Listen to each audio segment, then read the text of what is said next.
Thanks for checking out my 5th presentation on basic accounting in alignment with the chapters in my book, Accounting 101, Easy Accounting and Bookkeeping for Beginners, using the chart of accounting.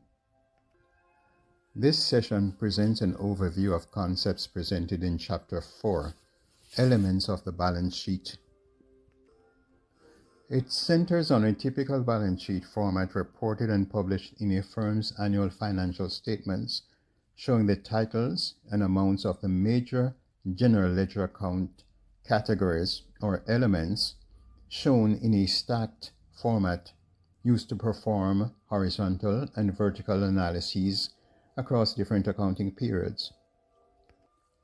The balance sheet statement shows the titles and summary total amounts of the major accounting categories for assets, liabilities, and owner's equity sections of a business's chart of accounts, and is also a representation of the accounting equation total assets equals the sum of total liabilities plus total equity.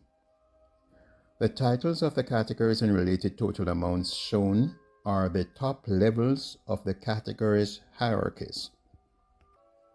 A firm's chart of accounts is usually created to accommodate 2 or more subcategories for each main account title shown on the balance sheet.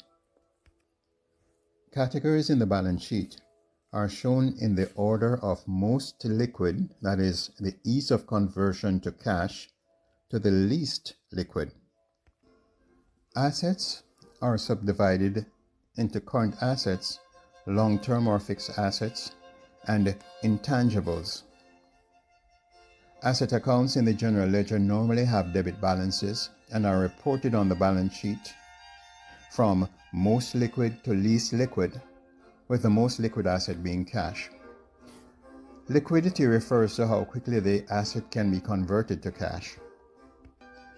Current assets are expected to be used up within the normal operating cycle of the organization, or 1 year, whichever is longer.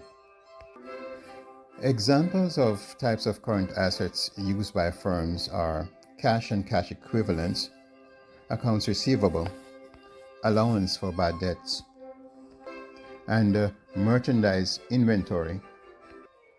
Long-term assets or fixed assets are expected to be useful to the firm for more than a year and expensed over a period calculated to match revenues directly or indirectly generated by such assets.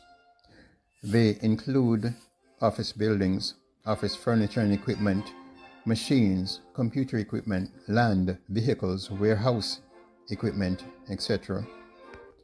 Fixed assets are required to support the operations of the business over an extended period of time, a year or more.